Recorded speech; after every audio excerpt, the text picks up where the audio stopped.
Welcome to America Who Died Today. Here, we remember the stars who left their mark on show business and culture. Don't forget to watch the videos till the end to catch all the interesting facts about their lives and careers, and leave your comments. We value your thoughts. Let's celebrate those who may be gone but will always remain in our hearts. José de la Torre was a Spanish actor whose career in television captured the hearts of many viewers across Spain and internationally.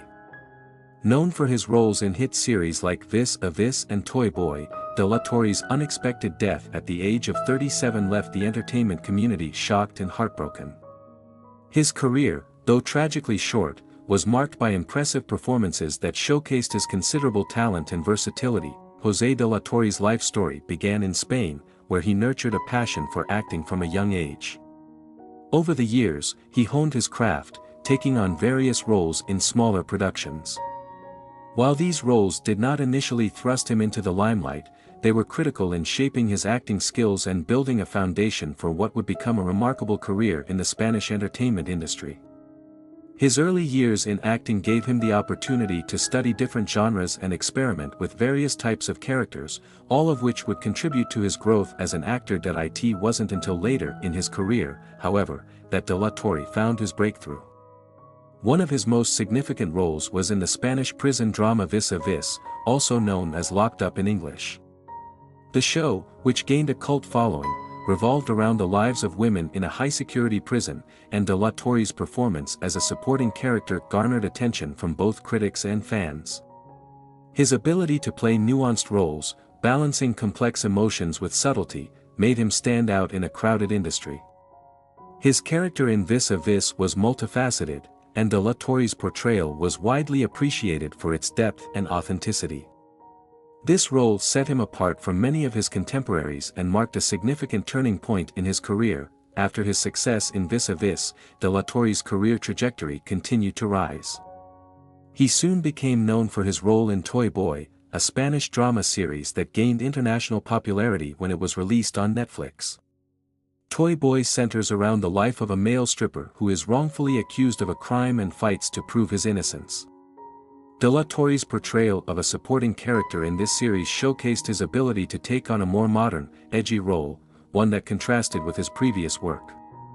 His performances in both Vis a Vis and Toy Boy demonstrated a significant range of talent, and his growing fanbase reflected his increasing popularity as a rising star in Spanish television. Despite his success, de la Torre faced personal challenges that affected his career and life. In June 2023, he was diagnosed with a severe illness, which, according to reports, led to his temporary withdrawal from the public eye. The details of the illness were kept private, and de la Torre focused on receiving intensive medical treatment. His health struggles were something he kept largely to himself, although friends and colleagues in the industry were aware of the gravity of the situation. It became clear that de la Torre was facing a significant battle, but he continued to show resilience and courage throughout his treatment. Despite his best efforts, the illness ultimately took its toll on the actor, and he passed away on December 6, 2024, at the age of 37. The news of José de la Torre's death sent shockwaves through the entertainment industry. Many of his co-stars and colleagues expressed their sorrow on social media, with messages pouring in from people who had worked with him or admired his talent. One of the most heartfelt tributes came from singer Pablo Alborán, who took to Instagram to express his disbelief and sadness at de la Torre's passing. Alborán, who had worked with the actor in the past, wrote a touching post, mourning the loss of someone he considered a friend.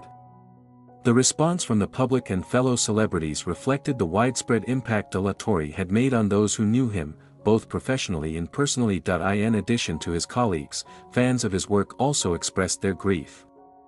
His roles in Vis a Vis and Toy Boy had earned him a loyal following, and many viewers took to social media to share their memories of the actor and their appreciation for his work. His death marked a profound loss for the Spanish entertainment industry, as de la Torre was considered one of the most promising young actors in the country. His potential was vast, and many believed that he was poised to achieve even greater success in the future. José de la Torre's legacy as an actor is one that will continue to resonate with audiences long after his death. His talent, combined with his dedication to his craft, allowed him to create memorable characters that left a lasting impression. The characters he portrayed were not only entertaining but also deeply human, with all the flaws and complexities that made them relatable to viewers. In his short time in the industry, he established himself as a versatile actor capable of tackling a range of roles, and his death has left a void in the Spanish television scene that will be difficult to fill. In honor of de la Torre's memory, a memorial service was held on December 6, 2024, at the Parroquia de San Francisco Solano in Montilla, Spain. This service provided an opportunity for family, friends, and colleagues to come together to celebrate the life of an actor who had touched so many with his performances. It was a moment for the entertainment community to say goodbye to a rising star whose life was tragically cut short. José de la Torre's passing highlights the fragility of life and serves as a reminder of the unpredictable nature of health and time. His story, while brief, is one of resilience, talent, and passion. He leaves behind a body of work that will continue to be appreciated by fans and fellow artists alike. Though his career was just beginning to truly take off, his legacy as an actor who gave his all to each role will live on in the hearts of those who knew him and those who admired his work from afar. As we remember José de la Torre, it is important to celebrate his achievements and the joy he brought to audiences through his acting. His life, though tragically short, serves as an example of the power of dedication and the impact that one person can have on an entire industry. The entertainment world has lost a star, but José de la Torre's memory will undoubtedly continue to inspire future generations of actors and creators. Shelley Alexis Duvall, born on July 7, 1949, in Fort Worth, Texas, is an actress, producer, and former television personality who made a significant mark on the world of film and television. Her unique physical appearance, distinctive voice, and unconventional acting style set her apart in Hollywood, and she became an icon for her portrayal of quirky, complex characters. Duvall's career spans over 4 decades and has included both critically acclaimed roles and personal struggles, making her story an inspiring and fascinating one. From a young age, Duvall showed signs of creativity and an intellectual curiosity that would serve her well in her career. Raised in Houston, Texas, she was the eldest of 4 children, and her early years were filled with a strong sense of individuality and an inclination toward artistic expression.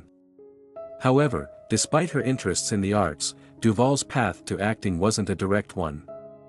Instead, she initially pursued a degree in nutrition at the University of Texas, where she attended college before deciding to leave and follow her passions in the arts. It wasn't until the early 1970s that Duvall's acting career truly began.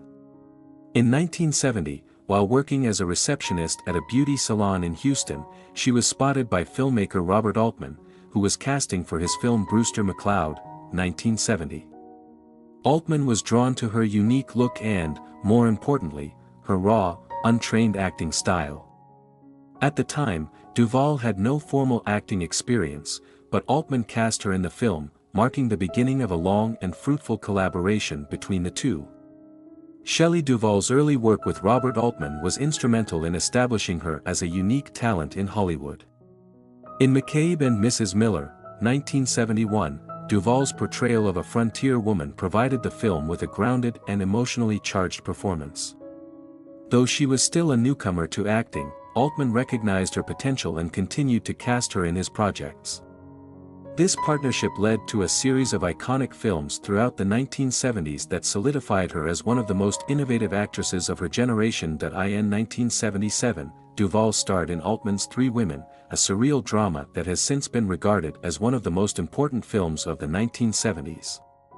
In this film, Duvall portrayed Millie, a young woman living in a small California town who becomes entangled in a complex relationship with another woman. The film's themes of identity, confusion, and transformation provided Duvall with the opportunity to deliver one of her most compelling performances. The film's success at the Cannes Film Festival, where Duvall received the Best Actress award, helped her rise to greater prominence in Hollywood. By the late 1970s, Shelley Duvall had become a sought-after actress in Hollywood. In addition to her work with Altman, she was also involved in other significant films of the period. In 1978, she starred in Annie Hall, the seminal romantic comedy by Woody Allen. Although her role in the film was brief, Duvall's performance as a neurotic woman provided the perfect foil to Allen's character and highlighted her versatility as an actress. However, it was her role in Stanley Kubrick's 1980 horror classic The Shining that became one of the defining moments of her career. Duvall was cast as Wendy Torrance, the wife of Jack Torrance, played by Jack Nicholson, who becomes trapped in a haunted hotel during the winter. While her performance was met with critical acclaim, the filming process was notoriously grueling. Kubrick's perfectionism and harsh treatment of the cast and crew have been well documented, and Duvall has spoken publicly about the emotional and physical toll the filming process took on her. She was subjected to numerous takes, with Kubrick demanding intense emotional performances from her, which led to physical exhaustion, hair loss, and a significant decline in her mental well-being. Despite these hardships, Duvall's portrayal of Wendy remains one of the most iconic in horror history. The intensity and vulnerability she brought to the character made her a standout among the ensemble cast, and the film has since become a touchstone in the genre. After the success of The Shining, Duvall continued to act in a variety of films, although many of her subsequent roles were less high-profile. In 1980, she starred as Olive Oyl in Popeye, a live-action film directed by Robert Altman. The film was a commercial disappointment but was notable for Duvall's performance, which showcased her ability to bring a sense of innocence and sweetness to the character. She also worked with Terry Gilliam on the 1981 film Time Bandits, where she played a supporting role in the fantastical adventure. Duvall's ability to seamlessly shift between genres, from horror to comedy to fantasy, solidified her reputation as a versatile and unpredictable actress. In the 1980s, Duvall began exploring different avenues of the entertainment industry, including television and production. In 1982, she launched the highly successful children's anthology series Fairy Tale Theater, which ran until 1987. The show featured live-action adaptations of classic fairy tales, with Duvall not only serving as the host but also as a producer. The series was praised for its whimsical storytelling, high production values, and ability to captivate audiences of all ages. The success of Fairy Tale Theater marked Duvall as a creative force in children's television, and she continued to produce similar shows throughout the 1980s and 1990s, such as Tall Tales and Legends, 1985 to 1987, and The Twilight Zone, 1986. However, by the early 1990s, Duvall's acting career began to slow down.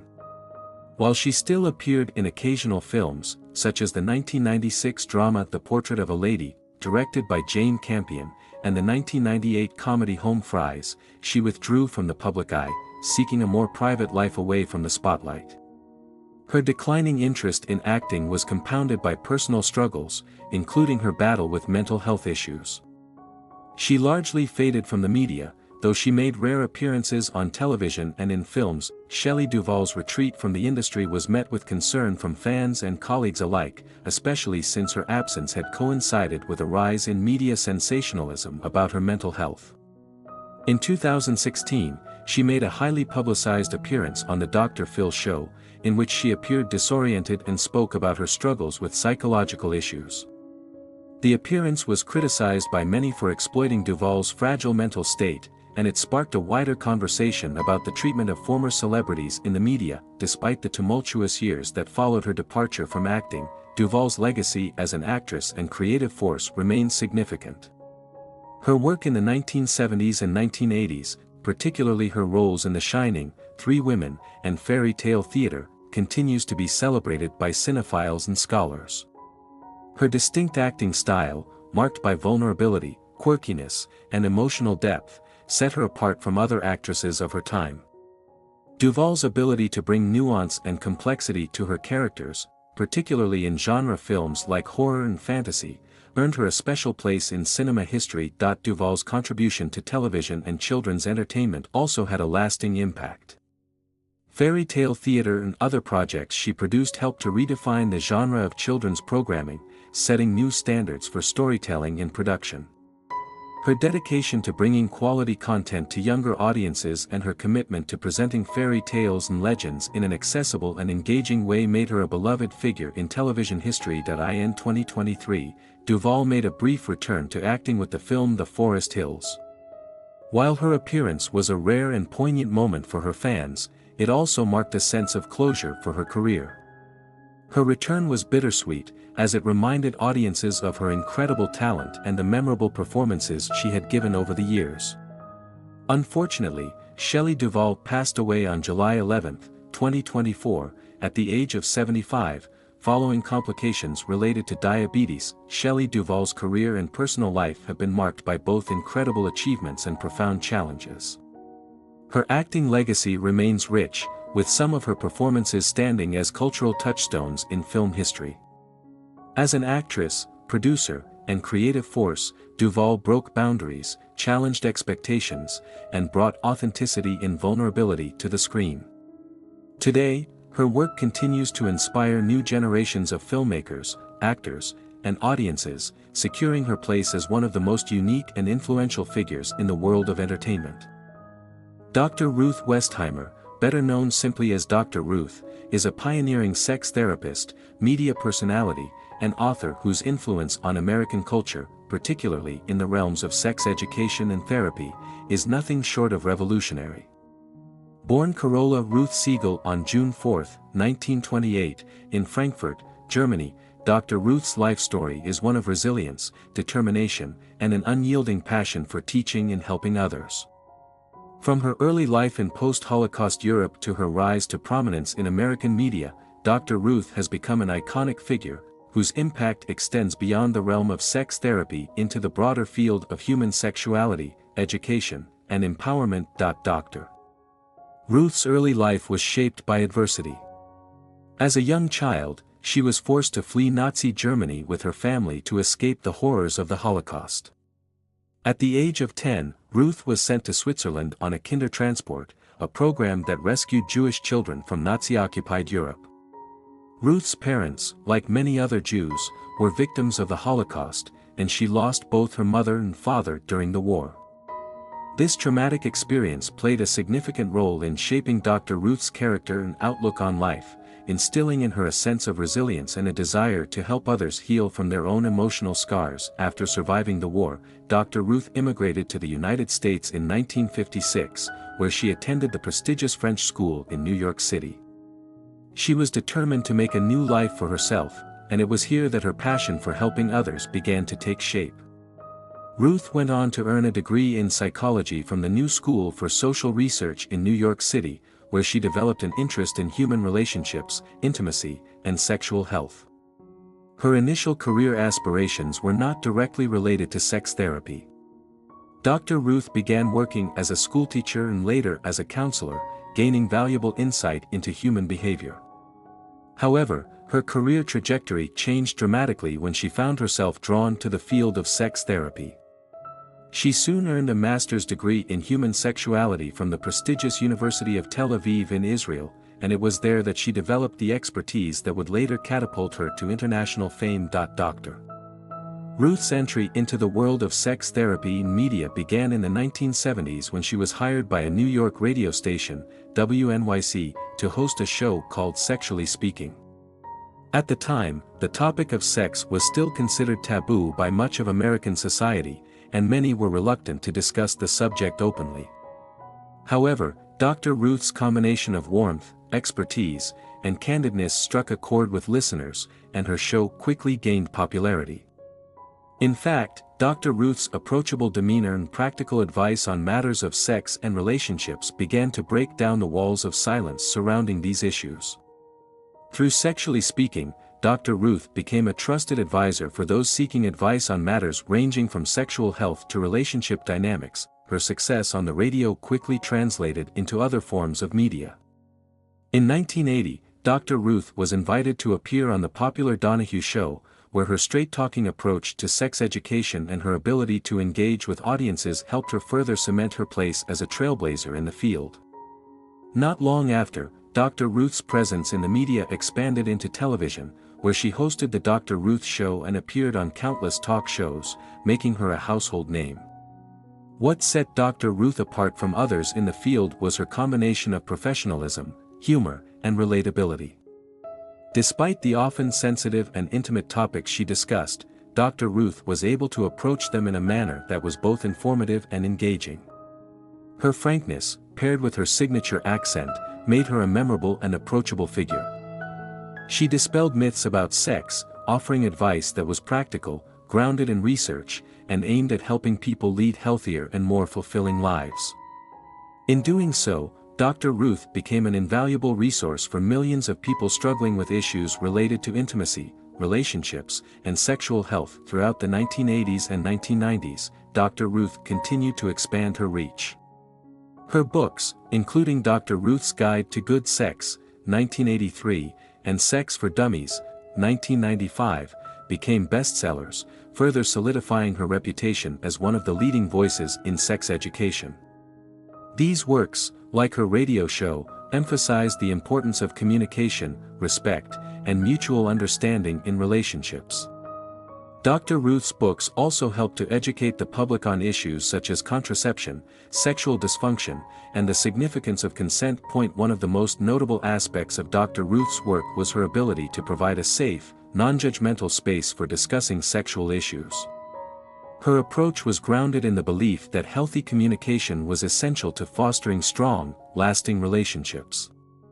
Dr. Ruth encouraged her audience to approach sex as a natural and important part of human experience, and her pragmatic, science-based advice was both accessible and empowering. In addition to her work in media, Dr. Ruth became an advocate for sexual health and education on a broader scale. She was one of the first public figures to speak out about the AIDS epidemic in the 1980s, using her platform to educate people on how to protect themselves and their partners. Her advocacy efforts helped to raise awareness about the importance of sexual health, safe sex practices, and the need for open discussions about sexually transmitted diseases. Dr. Ruth's outspoken commitment to sexual health education has made a lasting impact, particularly in the context of the HIV/AIDS crisis, where her voice was one of the most trusted in the fight against misinformation. Despite her success, Dr. Ruth was not without her critics.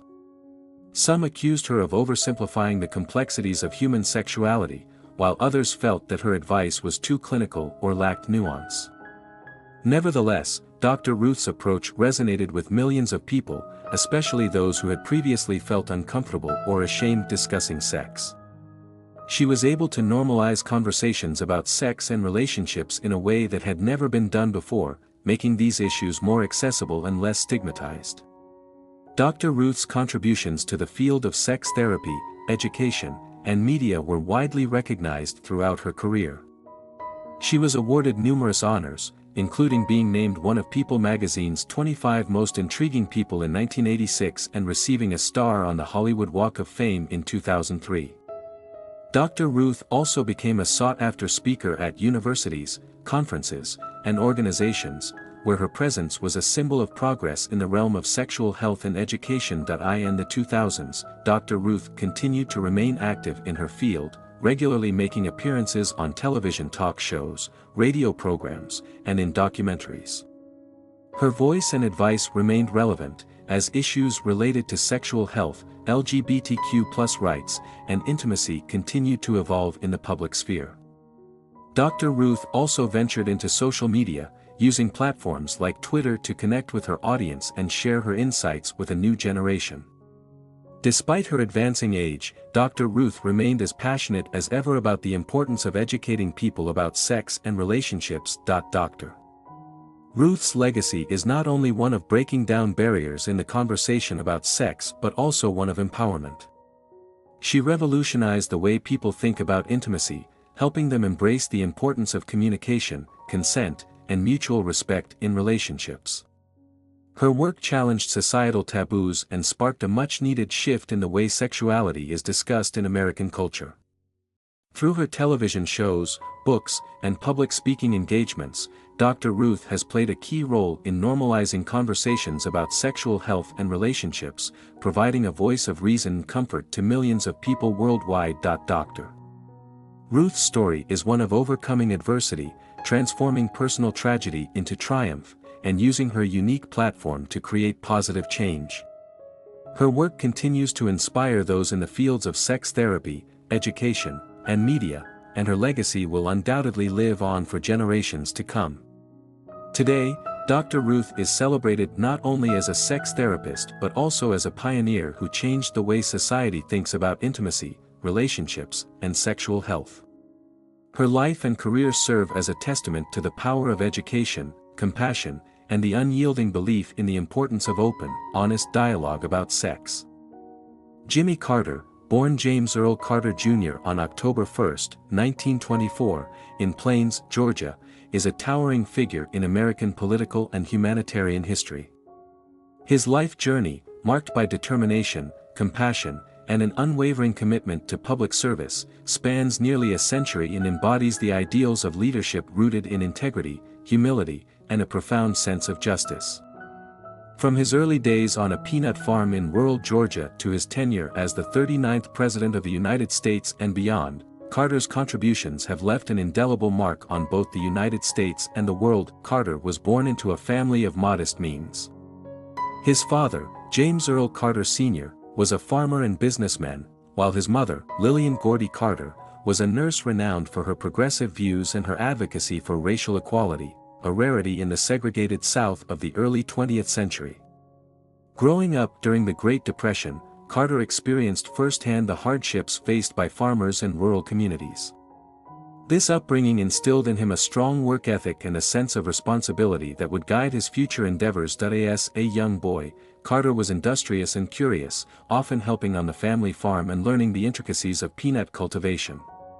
His early exposure to the racial injustices of the South deeply affected him, planting the seeds of his lifelong commitment to civil rights and equality. Despite the challenges of rural life, Carter excelled academically, graduating as the valedictorian of Plains High School in 1941. His academic success reflected his disciplined nature and intellectual curiosity. After high school, Carter attended Georgia Southwestern College and the Georgia Institute of Technology before earning a place at the United States Naval Academy in Annapolis, Maryland. Graduating in 1946, he embarked on a career in the U.S. Navy, specializing in submarine technology. During this time, he served under Admiral Hyman Rickover, a demanding mentor who instilled in Carter a relentless pursuit of excellence. Carter's naval career was cut short in 1953 when his father's death prompted him to return to Plains to take over the family peanut business. Under his management, the business thrived, reflecting his aptitude for leadership and innovation. Carter's foray into politics was driven by a desire to combat the systemic injustices he had observed growing up. He began his political career in the Georgia State Senate in 1962, where he quickly earned a reputation as a reformer and an advocate for transparency. His tenure was marked by efforts to modernize the state government and promote racial equality. Carter's progressive stance was ahead of its time in the Deep South, where resistance to desegregation was widespread. In 1970, Carter was elected governor of Georgia, a position he used to champion civil rights and government efficiency. He shocked many by declaring in his inaugural address that the time for racial discrimination is over. This bold statement underscored his commitment to social justice and set the tone for his political career. As governor, Carter reorganized state agencies, improved education, and expanded opportunities for minorities and women, solidifying his reputation as a forward-thinking leader. Carter's rise to national prominence came in the aftermath of the Watergate scandal, which had eroded public trust in government. Running as a Washington outsider in the 1976 presidential election, Carter emphasized integrity, honesty, and a focus on human rights. His campaign resonated with a nation eager for moral leadership, and he narrowly defeated incumbent President Gerald Ford. Carter's election as the 39th President of the United States marked the beginning of a presidency characterized by both ambition and adversity. During his time in office, Carter prioritized energy conservation, environmental protection, and the promotion of human rights. He established the Department of Energy and implemented policies to reduce the nation's dependence on foreign oil, laying the groundwork for future renewable energy initiatives. Carter's environmental achievements included the expansion of national parks, wilderness areas, and wildlife refuges, reflecting his deep respect for nature. On the international stage, Carter's commitment to human rights defined his foreign policy. He sought to align U.S. foreign relations with ethical principles, a departure from the pragmatic realpolitik of previous administrations. His crowning achievement was the Camp David Accords, historic peace agreement between Egypt and Israel brokered in 1978. This milestone not only brought stability to a volatile region but also demonstrated Carter's skill as a mediator and his dedication to diplomacy. Carter also played a pivotal role in normalizing relations with China, formally recognizing the People's Republic of China in 1979. However, his presidency was not without challenges. The Iranian Revolution and the subsequent hostage crisis, in which 52 Americans were held captive for 444 days, deeply strained his administration. Despite his efforts to resolve the crisis peacefully, its prolonged nature and the failed rescue mission contributed to his declining popularity. Domestically, Carter faced an economy plagued by stagflation, a combination of high inflation and unemployment. His administration's attempts to address these issues, including deregulation and fiscal restraint, met with mixed success. While his economic policies laid the groundwork for future growth, they were overshadowed by the immediate challenges of the late 1970s. Carter's re-election campaign in 1980 was hampered by these domestic and international difficulties, leading to his defeat by Ronald Reagan. Despite the setback, Carter left the White House with his integrity intact, determined to continue serving the greater good. The post-presidency phase of Carter's life has been nothing short of extraordinary. Unlike many former presidents, Carter devoted himself to humanitarian work, redefining the role of an ex-president.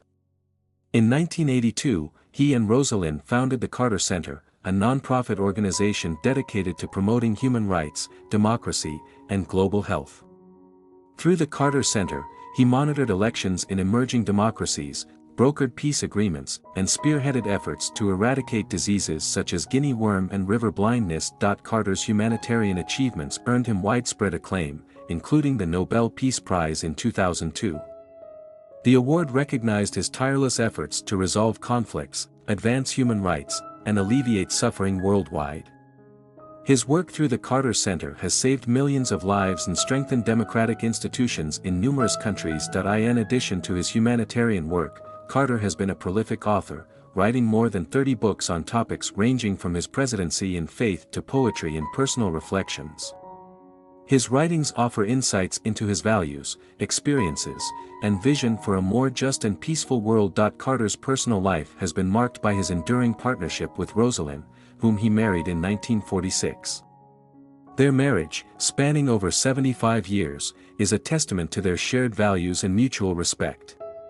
Together, they have raised a family, built a legacy of service, and inspired countless individuals with their dedication to each other and the causes they champion. As the longest-living former U.S. president, Carter has witnessed profound changes in the nation and the world.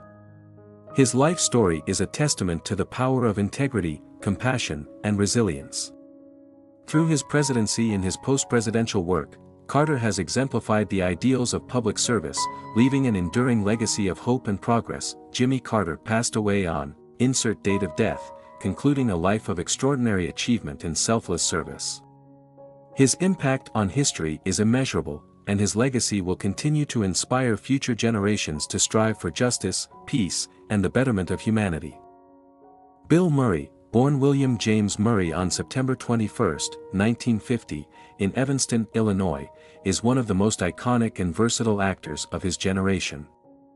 With a career spanning over 5 decades, Murray has become a beloved figure in American cinema and comedy, celebrated for his unique blend of humor, charm, and an understated yet profound ability to connect with audiences. His work across genres, from screwball comedies to deeply introspective dramas, has cemented his status as a cultural icon and one of Hollywood's most enduring and enigmatic personalities. Murray grew up in a large Irish Catholic family, the fifth of 9 children. His father, Edward Joseph Murray II, was a lumber salesman, and his mother, Lucille Murray, was a mailroom clerk. The family experienced financial struggles, and Murray's early life was marked by challenges, including the loss of his father to diabetes when Murray was just 17 years old. These formative experiences helped shape his character, instilling in him a resilience and sense of humor that would later define his career. As a young boy, Murray showed an early inclination for mischief and creativity, often entertaining his family with his quick wit and impressions. He attended Loyola Academy, a Jesuit high school in Wilmette, Illinois, where he participated in school plays and developed an interest in acting. Despite his natural talent, Murray's path to stardom was anything but straightforward. After high school, he enrolled at Regis University in Denver, Colorado, intending to study pre-med. However, his academic ambitions were short-lived, and he dropped out after a brief stint, later joking that he was expelled for a marijuana-related incident. Murray's foray into comedy began when his older brother, Brian Doyle Murray, encouraged him to join the improvisational comedy troupe The Second City in Chicago. It was here that Murray honed his comedic skills, performing alongside future legends like John Belushi. His work with The Second City caught the attention of producers, leading to his debut on The National Lampoon Radio Hour, a comedy program that showcased his sharp timing and irreverent humor. In 1977, Murray joined the cast of NBC's groundbreaking sketch comedy show, Saturday Night Live, SNL, during its second season. His arrival on SNL marked a turning point in his career. Murray's offbeat humor and deadpan delivery made him a standout performer, earning him a devoted fan base. Characters like the overconfident lounge singer Nick the Lounge Singer became instant classics, and his work on the show helped define the irreverent, countercultural comedy of the late 1970s. Following his success on SNL, Murray transitioned to film, quickly establishing himself as a comedic powerhouse. His breakout role came in the 1979 hit Meatballs, a low-budget comedy set at a summer camp. Directed by Ivan Reitman, the film showcased Murray's improvisational skills and natural charisma, traits that would become hallmarks of his performances. The success of Meatballs paved the way for a series of iconic roles in the 1980s, including Caddyshack, 1980, Stripes, 1981, and Ghostbusters, 1984. In Caddyshack, Murray delivered an unforgettable performance as Carl Spackler, a dim-witted and eccentric groundskeeper obsessed with exterminating a gopher. His comedic timing and improvisational genius turned what was initially a minor role into one of the film's most memorable parts. Similarly, his portrayal of Dr. Peter Venkman in Ghostbusters cemented his status as a leading man in comedy. The film's massive success, both critically and commercially, made Murray a household name and a symbol of the era's irreverent humor. Despite his dominance in comedy, Murray sought to expand his range as an actor, taking on more nuanced roles. His performance in Tootsie, 1982, demonstrated his ability to play understated, supporting characters with depth and subtlety. In 1984, he surprised audiences with his portrayal of a down-on-his-luck cab driver in The Razor's Edge, a drama he co-wrote and produced. Though the film received mixed reviews, it reflected Murray's willingness to take risks and explore more serious themes. The 1990s marked a period of reinvention for Murray. While he continued to deliver comedic hits like Groundhog Day, 1993, a now classic film about a man reliving the same day over and over, he also began collaborating with acclaimed directors who appreciated his unique blend of humor and pathos. His work with Wes Anderson, beginning with Rushmore, 1998, marked a turning point in his career. In Rushmore, Murray played Herman Bloom, a disillusioned businessman who befriends a precocious teenager. The role showcased his ability to convey complex emotions with minimal dialogue, earning him widespread acclaim and a new generation of fans. Murray's collaborations with Anderson continued with films like The Royal Tenenbaums, 2001, The Life Aquatic with Steve Zissou, 2004, and The Grand Budapest Hotel, 2014. These roles highlighted his ability to navigate the fine line between comedy and tragedy, cementing his reputation as a master of understated, character-driven performances. One of Murray's most celebrated roles came in Sofia Coppola's Lost in Translation, 2003. His portrayal of Bob Harris, an aging actor grappling with loneliness during a trip to Tokyo, earned him an Academy Award nomination for Best Actor.